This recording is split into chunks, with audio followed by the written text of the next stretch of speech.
کوئی دوڑتا ہوا زندان میں نہ جائے گا، کوئی دوڑتا ہوا زندان میں نہیں جائے گا، آہستہ آہستہ جانا، اس بی بی کو جا کے سلام کرنا، یہ فقط احساس ہے جس کی آپ زیارت کرنے کے لیے جا رہے ہیں۔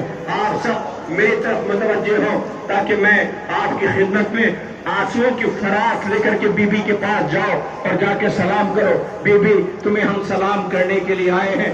جب جانے لگو غازی کے علم کی زیارت کر لیا، گہوارے کی زیارت کر لیا، رہوار کی زیارت کر لیا، سجاد غریب کے تابوت کی زیارت کر لیا، اب آپ زندان کی زیارت کے لیے جا رہے ہیں۔ میری طرف دیکھیے، ایک منظر آپ کے سامنے پیش کر دوں، پھر دیکھو کیسے آپ یہاں روتے ہوئے زندان کی زیارت کے لیے جاؤ گے۔ رونے والوں، یہ پھر کہتا ہوں موقع ہے دعا کرنے کا، دعا کیجئے کہ خالق آپ کو کربلا معلی زیارت کے لیے لے جائے۔ آپ زیارت کے لیے جائیے اور جا کے شام ضرور جائیے گا، جا کے 4 برس کی بچی کو سلام کریے گا۔ عزیزوں، مجھے ایک واقعہ یاد آ گیا، میں اسی کو نقل کرتا ہوں، اس کے بعد آپ زیارت کریں گے، بالکل ٹھہر جائیے۔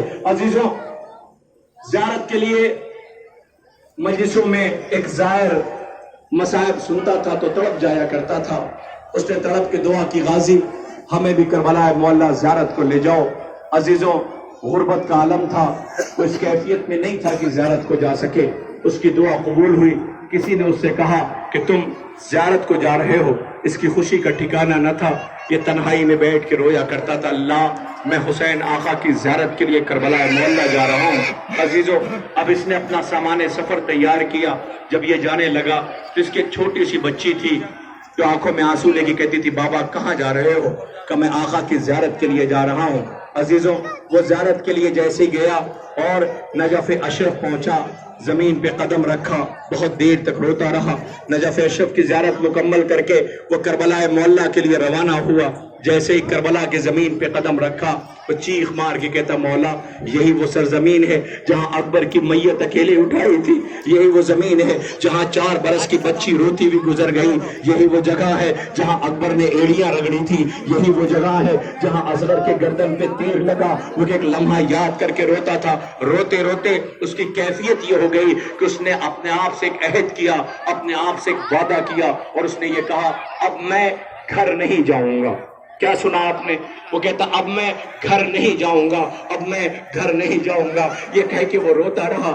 عزیزوں، 1 دن گزرا، 1 سال گزر گیا، وقت گزرتا رہا، اس سے جو بھی کہتا گھر چلے جاؤ، یہ روتا، کہتا میں گھر نہیں جاؤں گا۔ ایک روز حرم میں بیٹھا رو رہا تھا کہ اچانک سے کسی نے کانوں میں آ کے کہا، اے زائر تو گھر کیوں نہیں چلا جاتا؟ وہ چونک کے اٹھتا ہے، کہتا مجھ سے کون کہتا ہے کہ میں گھر چلا جاؤں؟ میرے غریب آقا کو یہی رلایا اور ستایا گیا ہے۔ وہ گھر جانے کے لیے تیار نہ تھا۔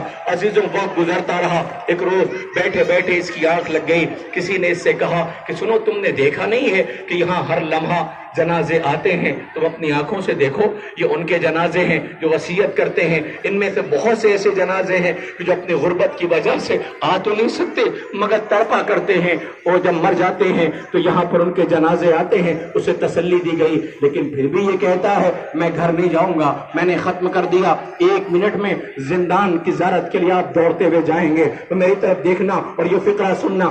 عزیزوں، اب یہ روتا رہا کہ اچانک سے اس کی آنکھ لگی۔ کسی نے کہا، اے زائر تو گھر کیوں نہیں چلا جاتا؟ وہ کہتا، کون ہے جو مجھ سے کہتا ہے گھر جانے کے لیے؟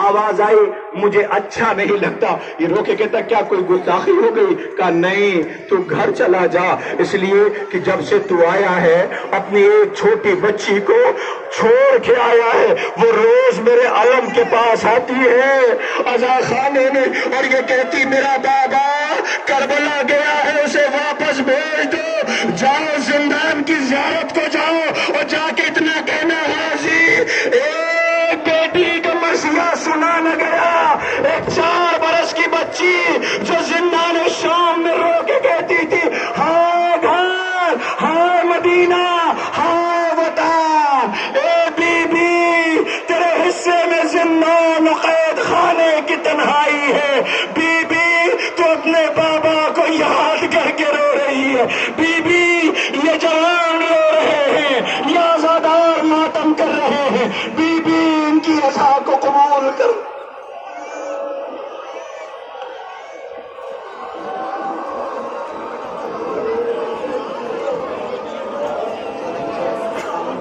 انجمن غنچہ باب المراد بچوں کے ماتمی دستہ ہے تو یہاں پر بی بی کو پرسہ دے گا. یہ رونے کی آوازیں ہیں. آج بی بی کو پرسہ دیا جا رہا ہے زندان شام کا. بی بی کو پرسہ دیا جا رہا ہے اس بی بی کو جو جلے ہوئے کرتے میں زندان شام میں دفن کی گئی. اس بی بی کا ماتم ہو رہا ہے جو اپنے بابا کو یاد کر کے روتی تھی.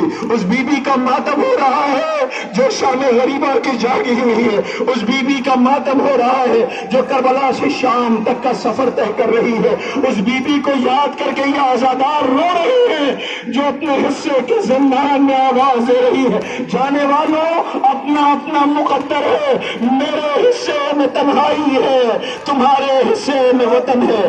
بابا سے جا کے کہہ دینا سکینہ زندان میں مر گئی.